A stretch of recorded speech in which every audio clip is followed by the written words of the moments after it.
ఆయనకు యేసు అని పేరు పెట్టబడును. యేసు అనగా రక్షకుడు అని అర్థం. దేని నుంచి రక్షిస్తాడు? మన పాపముల నుండి మనల్ని రక్షిస్తాడు. కాబట్టి ఆయనకు యేసు అని పేరు పెట్టబడింది. ఇదే మాట మత్తయి సువార్త 1వ అధ్యాయం 21వ వచనంలో రాయబడింది.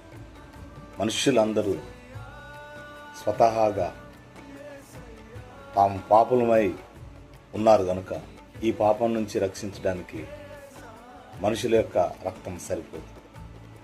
కాబట్టి దేవుడే మనుష్య రూపిగా ఈ లోకంలో జన్మించి యేసు క్రీస్తుగా పిలువబడ్డాడు. యేసు అంటే రక్షకుడు అని అర్థం. కాబట్టి ఆ రక్షకుణ్ణి మనం వేడుకున్నట్లయితే మన పాపం నుంచి మనకు రక్షణ కలుగుతుంది. Thank you.